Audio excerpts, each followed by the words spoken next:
Mēs čaļi domājam, ka meitenes grib tikai piķi. Viņi saka, jūs vīrieši visi domājat tikai par to, kā iespraust. Ja ir, tad pēc pirmā skūpsta ir vai nu 100%, vai nu tomēr nē. Mēs pēc laba seksa, ko daram? Gribam pagulēt. Mums tur apakšā slēpjās daudz dziļākas lietas. Sveiki! Mani sauc Aleksandrs Kāja. Mēs atkal esam tikušies. Šodien es runāšu par vīriešu un sieviešu attiecībām. Tādām, kādas es viņas redzu mums apkārt. Vienā dienā man forša draudzene smējās. Vienkārši pastaigājoties pa pilsētu, viņa man prasa, viņa saka, jūs vīrieši visi domājat tikai par to, kā iespraust? Es saku, laikam jā. Bet es tev atbildēt uzreiz tā, 100% nevaru. Viņa teica, jo rodas tāds iespējas, atsauc uz viņu ir tāpēc, ka viņš šo jautājumu tā kā uzdeva retoriski. Un es domāju, ko mēs viens par otru domājam? Un es sāku pētīt čatus, visādus procesus, kas notiek presē, kā mēs sludinājumus izvietojam, tas pats Tinders. Un aktuāli, ka tā pamatdoma ir tāda, ka mēs čaļi domājam, ka meitenes grib tikai piķi. Viņai jau tikai naudu vajag. Viņa man tā un šitā kruķī, jo naudu vajag. Meitenēm ir viena doma, ka tu jau negribi ar mani pavadīt laiku, tu gribi tikai iespraust. Tu esi spraudējis. Meitene to domā tādā tehniskā procesā. Un tad es sāku meklēt atbildes uz šiem jautājumiem. Man ļoti ieinteresēja. Kā tas tā nākās, ka visās vecuma grupās liela daļa, ne visi, piebildi būs tāda. Ja būtu visi, tad būtu katastrofa. Bet liela daļa savstarpējā komunikācijā mēs uztveram viens otru. Arī man ir tā gadījies, kad ir komunikācija ar meiteni un ir tāda sajūta, ka viņi no manis grib tikai kaut kādus konkrētus izpausmes, kuras visas balstās materiālā. Un tad ir tā, ka pētot šo te jautājumu, es aizrakos līdz tam, ka visa patiesība ir tajā, mēs neesam tikai spraudņi un meitenes nav tikai bankomāta meklējumos. Mums tur apakšā slēpjās daudz dziļākas lietas. Par to mēs tūlīt parunāsim. Rodas jautājums, kam ir vajadzīgs kanāls? Kanāls ir vajadzīgs pirmām kārtām tāpēc, lai varētu sākt domāt. Vismaz man personīgi patīk domāt kopīgi. Un nevienmēr ir iespēja sēdēt tet-na-tet ar kādu. Aci pret aci, kā latviski saka. Un šī iespēja ir lieliski caur podcastu. Katrs, kas mani personīgi pazīst, var nokomunicēt caur e-pastu, bet tie, kuri mani nepazīst personīgi, ir iespēja iepazīties. Ir iespēja izteikt viedokli, komunicēt un attīstīt domāšanu tā, lai mēs būtu saprotami viens otram. Tas arī laikam pamat iemesls, kāpēc mēs tiekamies šeit. Jo tad mēs varam būt vairāki nekā viens vai divi, un mums nav jālieto apreibinošas vielas, lai mēs viens ar otru komunicētu. Un mēs varam būt droši par to, ka atsauksmes mēs redzam viens otrā caur domu. Tāds ir arī mērķis. Iztirzājot tēmu spraudnis un bankomāts, kas ir tā kā šī brīža topiks ikdienā par to, kā mēs veidojam savstarpējās attiecības, atslēdzot nost tos izņēmumus, kur ir korekti iekļāvušies kaut kādās izpratnēs un viens otru atrod bez šiem te apzīmējumiem spraudnis un bankomāts. Bet tēmas kopskats ir šāds. Bioloģiski man kā vīrietim ir tikai viens uzdevums. Neskatoties uz procesiem, pamat programma ir ieliktā maksimāli pavairot sevi. Tas ir, diemžēl, mums liekas, mums ir 21. gadsimts, mēs esam inteliģenti un izglītoti, bet pamatprogramma bioloģiskā līmenī, kā jebkuram dabas subjektam, un mēs esam daļa no dabas, parādās šis te faktors būt pavairotam. Līdz ar to mūsu interese, un kā zinātniski ir šur tur parādās faktors, ka mēs katras 7 sekundes domājam par seksu. Viss ir atkarīgs, protams, no situācijas, bet katras 7 sekundes smadzenēm ir impulss par to, ka vajadzētu kaut ko darīt. Turpretī otrā pusē meitenēm, ar viņām viss ir jauki, līdz brīdim, kamēr viņām nenotiek saskare ar mums.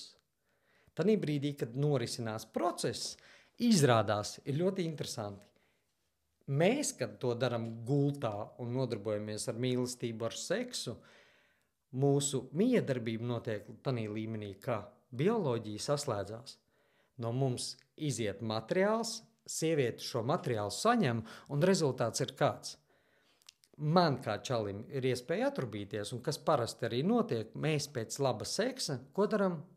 Gribam pagulēt. A meitenei ieslēdzās mehānisms galvā. Tur notiek tāds faktorings. Viņa to bieži vien pat neapzinās. Viņa skatās, kāpēc tu guli, kāpēc tu ar mani nerunā, jo viņai galvā ieslēdzās vesela ķīmiskā laboratorija. Tur notiek signāli un notiek procesi, jo viņas olšūna, saņemot signālu, ka kaut kas ir noticis un varētu būt iestājusies grūtniecība, viņš iedod šo te maksimālos operatīvo visu procesu uz ko? Lai nodrošinātu opcijas šim te turpmākajam izdzīvot.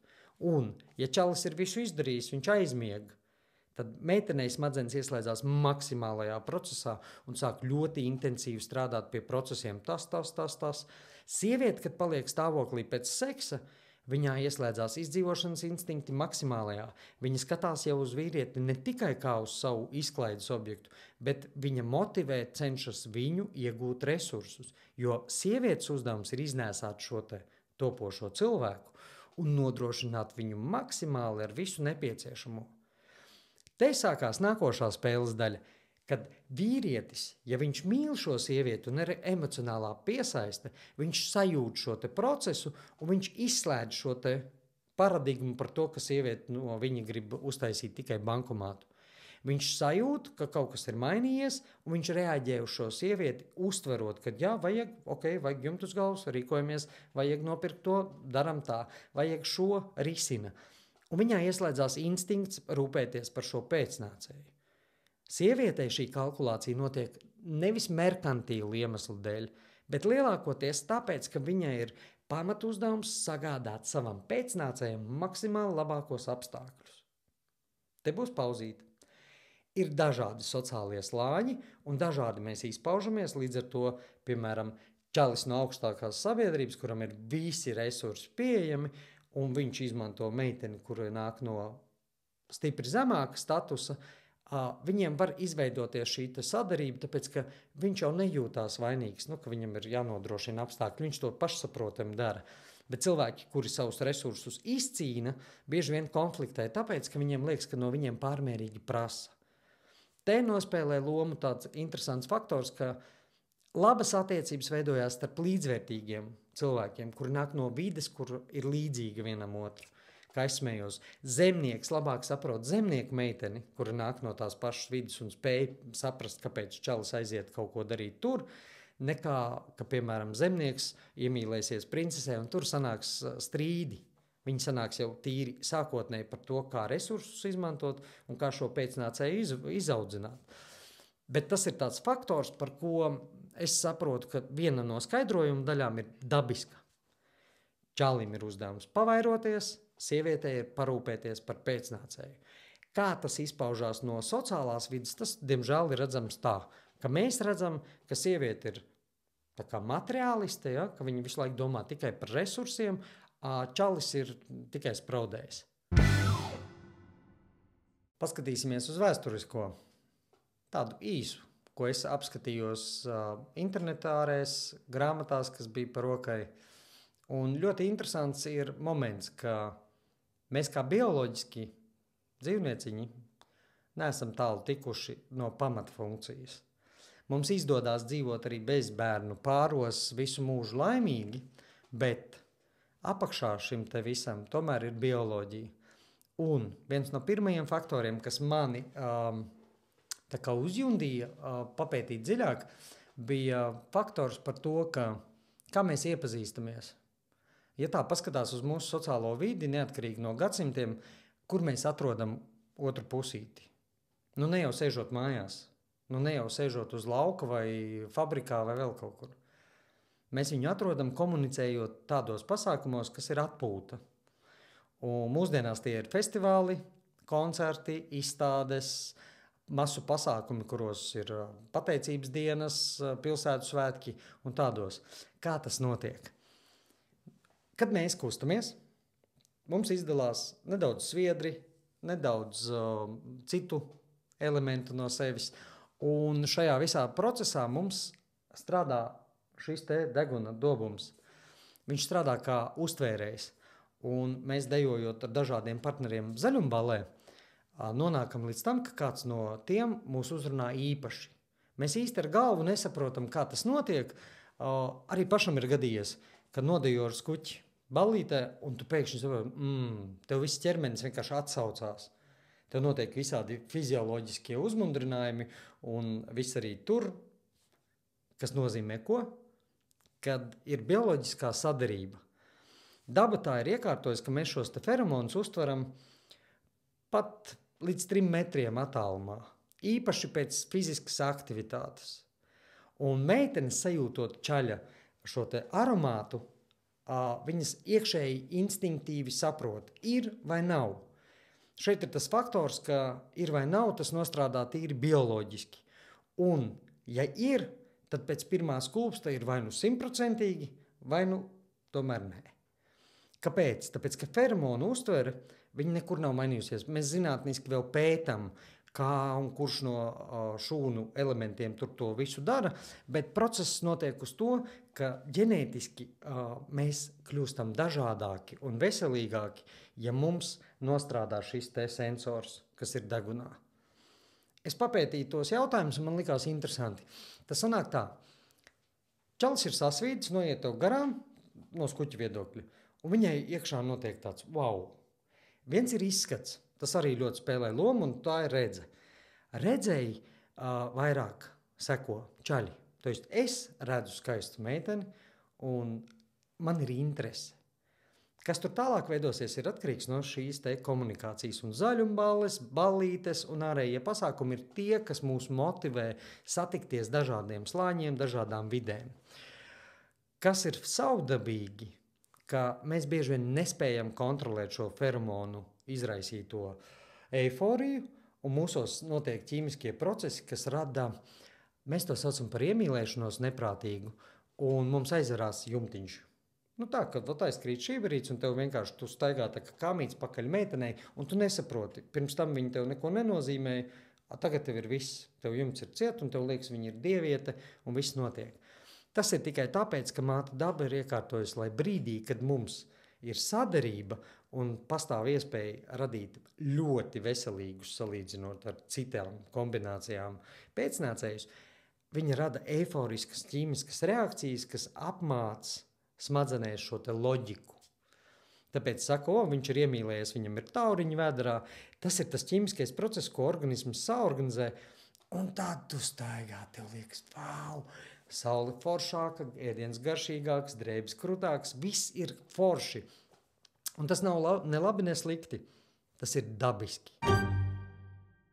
Ir, protams, ļoti apgrūtinoši mūsdienās strādājot pa 12, 10 stundām vai 8, noturēt šo te fizisko wow.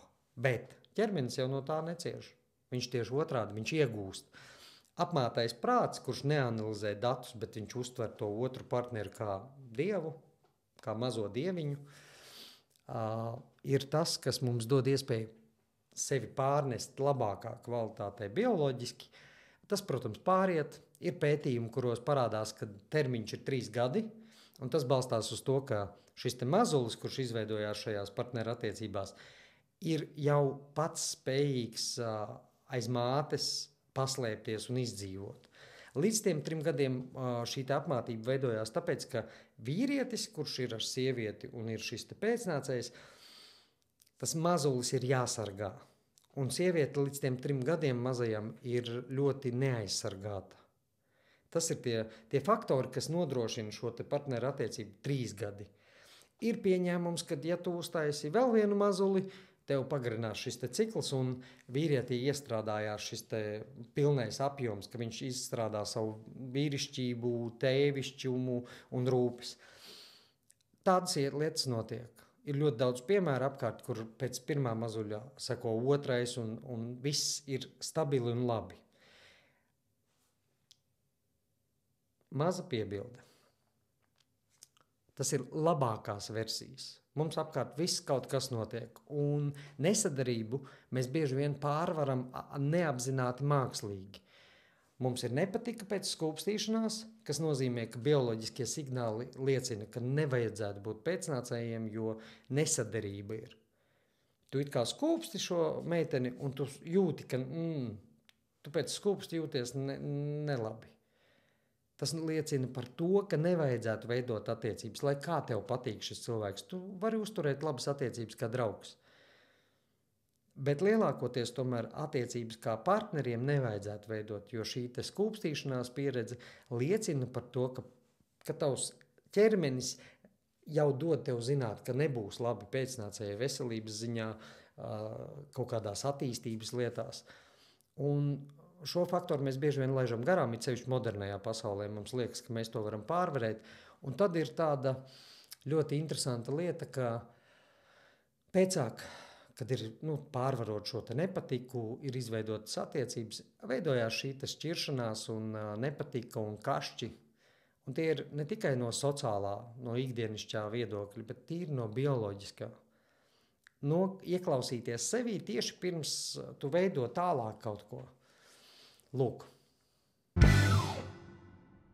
Bet viens no aspektiem, kas ļoti ietekmē komunikāciju, ir šis te sabiedrības stāvoklis vai vide, kurā tu attīsties.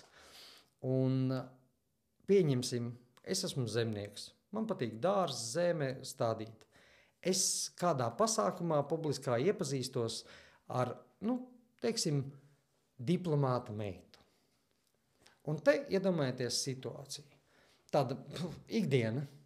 Es esmu pieredzis celties 5, doties uz lauka, vai iet uz kūti, vai apkopt kaut ko, vai mazliet vēlāk, bet ar savu režīmu. Bet šī te diplomāta meita ir pieradusi mosties 11. Viņa zina savu dienas kārtību, viņa ir kaut kādas iemaņas, kuras man vispār liekas nevajadzīgas. Un man ir šāda pieredze, ka konflikti sākās ne no tā, ka es viņu vairāk vai mazāk mīlu, vai man ir mazāka vai lielāka iekāre, bet konflikti sākās no šīs te ikdienas nesadarības. Es ceļos tajā laikā, man ir tādas vajadzības un vērtības, viņai ir cita izpratne un redz viņa ainu ikdienas savādāk. Viņai patīk teātris, man ir pastaiga pa mežu. Viņai patīk braukt ar Poršu labā ātrumā pa autobāni, man ir svarīgi aizbraukt uz zirgu līdz ezeram un nopeldēties kailam. Šīs te mazās atšķirības, kuras ikdienas režīmā veidojās, viņas var pārvarēt. Ja abiem šiem te partneriem, kas viens otru tā kā uztver kā vienotu veselumu, ir mērķis. Šos mērķus saliekot virzienu, izvēloties, ir iespēja pārvarēt šos ikdienišķos, bet lielākā daļa no partneru attiecībām, kurās veidojās šie te konflikti no mazām ikdienišķām lietām, ir tieši tāpēc sociāli nesaderīgi. Un tad es aizdomājos vēsturiski, taču kā bija. Saimnieks meklēja savai meitai saimnieku dēlu. Amatnieki, mūrnieki meklēja savām meitām vīrus no savas vides. Un tas vēsturiski bija it kā neapzināti, bet tas bija vienkārši saprotams, ka tirgotājs meklēja sev tirgotāju, ģimenes apvienojās, veidoja stiprākas saites un izpratni par to, kas kuram ir darāms, bija skaidra. Mūsdienās tas it kā ir nojaukts, un šīs te saucamās kastas, kā Indijā, piemēram, viņas nav zudušas tur, bet viņas arī šeit nav zudušas. Vienkārši mums ir tāds liels mikslis. Un jauktajās ģimenēs, kurās ir dažādu sociālo slāņu pārstāvi, veidojās bieži vien konflikti neapzināti. Viņi cilvēki dzīvo kopā, bet viņi nepaskatās viens uz otru paradumiem un nemēģina atrast kopsaucējus. Līdz ar to secinājums, lai mazāk konfliktu būtu dažādu kultūru vidas pārstāvju vidū, ir vienkārši jāierauga, mums ir dažādas vidas bijušas, mēs varam veidot. Mums ir jāuzbūvē mērķis un vīzija uz nākotni, un tad arī notiek. Patīkami jūs šeit redzēt.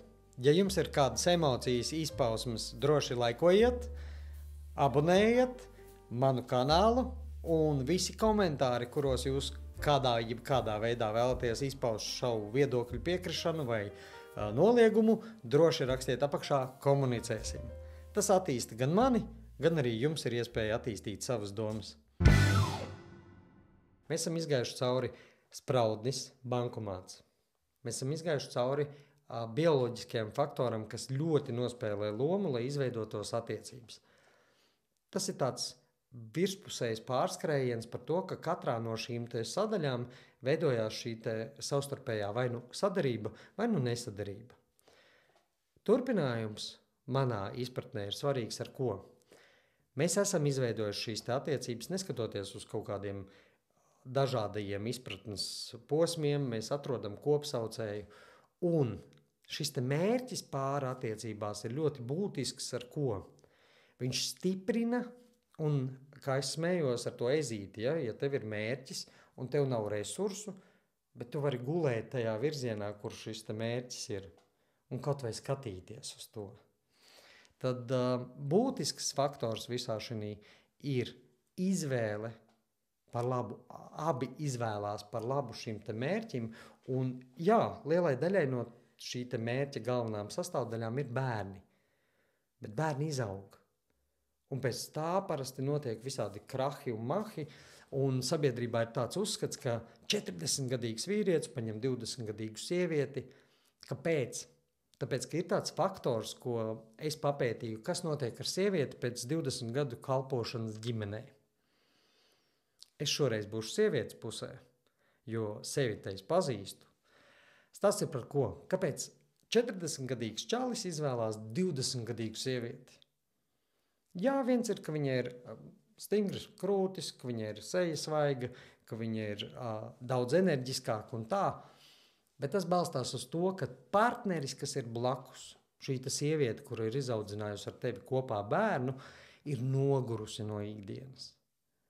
Ja šo faktoru izšķetina un ierauga, ka vajag vienkārši izraut ārā no šīs vides un iedot iespēju ieraudzīt kopīgo mērķi pa jaunam, bez bērniem, un iedot šai sievietei iespēju atpūsties no visiem tiem pienākumiem, jo šī pienākumu gūzma sievietei ir lielāka.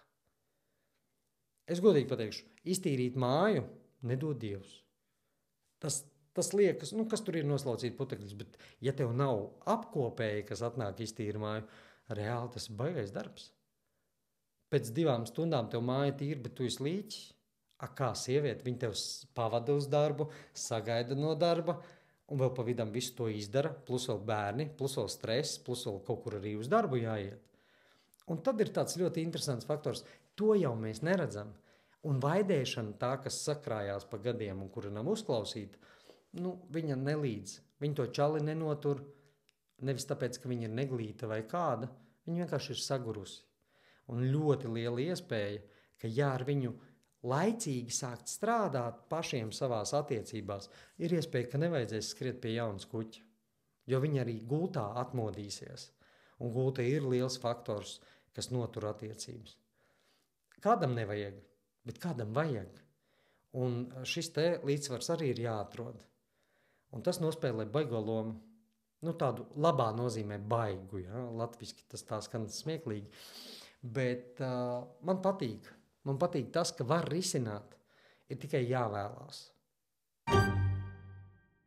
Visa nopietnā sadaļa ir jāpiebeidz kaut kādā veidā, lai nebūtu tādu noskaņu, ka mēs tikai par nopietnām lietām runāsim. Nē, attiecības tas ir humors, tā ir anekdote. Un tik daudz anekdotes vienam par otru mums ir. Kad sieva sagaida mājās ar pletni, ja? Vai viena no anekdotēm, kas izsaka to komunikāciju, ir vīrs ar sievu, sazvanās, darbdienas beigas. Vīrs saka, būšu vēlāk, man makšķerēšanas sezonu. Sieva saka, labi, man 9 ir paredzēts seks. Nebūsi, man būs seks. Tādi saudabīgi jociņi, melni vai balti, par to, ka mums ir jābūt brīvākiem, vienam ar otru jārunā, jo runāšana savstarpējās attiecībās ir ļoti liels spēks. Un jā, man kā čalim ir godīgi pateikšu, ar runāšanu vienmēr ir bēda, jo viss, kas notiek manī, liekas, ka tas ir man. un kāpēc man ar to ir jādalās. Un tas tāds viens no būtiskākajiem faktoriem attiecībās ir, ka, ja kaut kas nav tā, labāk savstarpējā posmā izrunāt, nevis uzrūkt, noglabāt un sakrāt šo te skudrupūzni milzīgu, pa kuru nevarēs izrāpties. Tāpēc paņemsim šo te skudrupūzni un droši izspārdīsim. Vismaz man tā izdodās, es izspārdu un tad arī skudras izskrien un arī notiek jauni notikumi. Šī tēma ir ļoti interesanta, grāmatas daudz, materiālu daudz un nekad uz visiem jautājumiem, kas rodās attiecību ziņā, nav iespējams atbildēt. Es apskatījos no sava skatu punkta par to, kas man šķita svarīgi. Kāpēc ir spraudņi, kāpēc es uztveru dažreiz meitenes kā bankomātu meklētājus, kāpēc ir tik grūti noturēt attiecības. Tas bija viens no mazajiem mēlnumiņiem, ko varēja izpētīt. Tēma ir bezgalīga, bet ja jums ir izdevies atrast savu otro pusīti, un jūs ar viņu runājat, un jūs redzat kopīgu mērķi, un jūsu bērni jau tuvojās finišam, jūs zinat, jums tikai viss sākās. To pašu filmu kopā noskatīties, to pašu pastaigu uz mežu nodrošināt, paņemt suņuku un uzdresēt tā, lai abiem viņš klausa. Jo starp citu, suņi mīl tikai vienu no saimniekiem. Bet kas baro, pie tā viņi ir mīl piekļauties. Līdz ar to secinājums viens. Izvēlieties savu ceļu, meklējiet savu partneri un droši riskējiet. Bet ja jūtat, ka nav, nemocat otru cilvēku un sevi. Vienkārši meklējiet iespēju iet katrs uz savu pusi bez kašķiem. Un rezultāts būs abiem labs, jo nākošā pagriezienā ir iespēja satikt īsto mirkli. Kā varētu iedomāties, kas ir pirmais pāris uz zemes? Iespējams, ko tu iedomājies? Es iedomājos, ko? Ādams un Ieva. Un kas tanī visā procesā notiek? Ādams ir slaists, Ieva ir zinkārīga. Arī dzīvē visas sievas ir zinkārīgas, bet ko viņa dara? Viņa kož no gudrības abolu. Viņa uzzina un ierauga pasauli, un arī attiecībās dzīvē, dabā ir redzams šis te faktors. Mēs esam mazliet slaisti, un sieviete, būdama zinkārīga, zinātkāra un ļoti pilna ar enerģiju, ko viņa dara ar mums? Viņa mūs virza. Un kāpēc viņa virza? Tāpēc, ka viņai ir nemieris. Viņai ir ielikt šis te no paša pirmā stāsta. Vīrietis grib sēdēt saulītē, pavēnī, ēst savus vīnogas. Ko sieviete dara? Viņa dara, klausies, tur ir abele. Un tur ir kaut kāda krute aboli. Tu pamēģināsi viņas dabu. Viņa saka, vēlāk. Ko sieviete dara?